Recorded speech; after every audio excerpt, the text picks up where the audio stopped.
নমস্কার বন্ধুরা, all India jobs today চ্যানেলে তোমাদের সবাইকে স্বাগত। তোমাদের জন্য একটা দারুণ আপডেট আছে। হ্যাঁ, ডাব্লিউবিপি কনস্টেবল এবং কলকাতা পুলিশের কনস্টেবল লেডি কনস্টেবলের কিন্তু খুব শীঘ্রই একটা নিয়োগ প্রক্রিয়া শুরু হচ্ছে।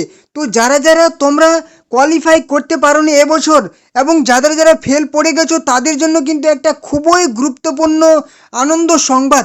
ঠিক আছে, তোমরা কিন্তু একদম এবছর আরেকটা সুযোগ পেয়ে যাচ্ছ পরীক্ষা দেওয়ার। ঠিক আছে, এবং সুযোগ পেয়ে যাচ্ছ চাকরির সেই এই যে একটা সংগ্রামে নামার। ঠিক আছে, তো দেখে নেব তোমাদের ফর্ম ফিল আপ কবে থেকে, তোমাদের কি কি যোগ্যতা লাগছে, তোমরা বয়স কত লাগছে, সমস্ত ডিটেলস কিন্তু দেখে নেব এবং 100% সত্যতার সাথে যে নিয়োগটি হচ্ছে সেটাও জেনে নেব।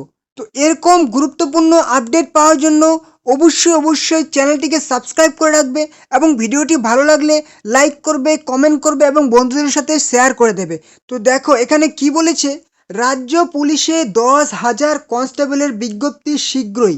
খুব তাড়াতাড়ি তোমরা দেখতে পাবে রাজ্য পুলিশের 10,000 শূন্য পদে কিন্তু কলকাতা পুলিশের কনস্টেবল এবং ওয়েস্টবেঙ্গল পুলিশের কনস্টেবলের বিজ্ঞপ্তি খুব তাড়াতাড়ি চলে আসছে। একটু নিচে দেখে নেব কি বলেছে।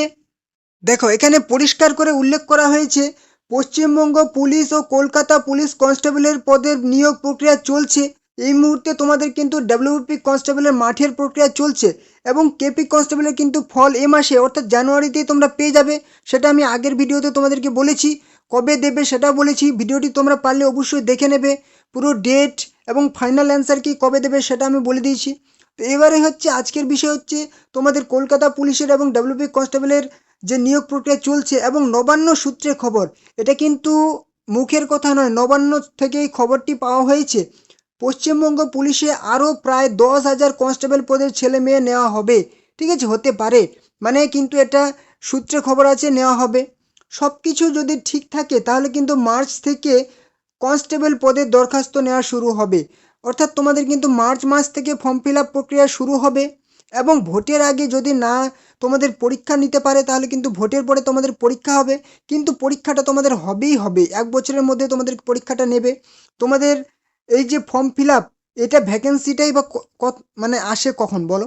ভ্যাকেন্সি এই যে তোমরা দেখতে পেয়ে গেছো, তোমরা কিন্তু এবারে কিন্তু সিরিয়াস হও একটু। তোমাদের ফেব্রুয়ারি মাসে তোমরা কিন্তু একটা ইন্ডিকেটিভ নোটিশগুলো পেয়ে যাবে, শর্ট নোটিশ পেয়ে যাবে যে তোমাদের ভ্যাকেন্সি আসছে, অফিসিয়াল ওয়েবসাইটে পেয়ে যাবে। এবং মাধ্যমিক পাস ছেলেমেয়েরা আবেদন করতে পারবে। তোমাদের মাধ্যমিক পাস যোগ্যতা লাগবে। বয়স হতে হবে 1/1/2026 অর্থাৎ 2026 সালের 1 জানুয়ারি অনুযায়ী তোমাদের বয়স 18 থেকে 30 বছরের মধ্যে হতে হবে। তপশিলীরা 5 বছর বয়সের ছাড় পাবে, অর্থাৎ তপশিলীরা কিন্তু 35 বছর বয়স পর্যন্ত অ্যাপ্লাই করতে পারবে এবং ওবিসিরা 33 বছর বয়স পর্যন্ত অ্যাপ্লাই করতে পারবে, 3 বছর ছাড় পাবে। সিভিক ভলেন্টিয়ার ভিলেজ পুলিশরা 5 বছর অর্থাৎ কিন্তু 35 বছর বয়স পর্যন্ত অ্যাপ্লাই করতে হবে এবং সমরকর্মীরা, প্রাক্তন সমরকর্মীরাও কিন্তু বয়সের ছাড় পাবে। এই তোমাদের ক্রাইটেরিয়া। তো তোমরা অবশ্যই কিন্তু এই ফর্ম ফিল আপটা করবে এবং চ্যানেলটিকে সাবস্ক্রাইব করে রাখো। তোমাদের ফর্ম ফিল আপ কবে শুরু হবে, যদি এর মধ্যেই নোটিফিকেশান চলে আসে ফর্ম ফিল আপে তাহলে কিন্তু অবশ্যই তোমাদেরকে জানিয়ে দেব। ঠিক আছে, তোমরা অবশ্যই চ্যানেলটিকে সাবস্ক্রাইব করে রাখো। ঠিক আছে, তো এই ছিল আজকের গুরুত্বপূর্ণ আপডেট। দেখা হবে কোনো ধামাকাদার আপডেটের সাথে।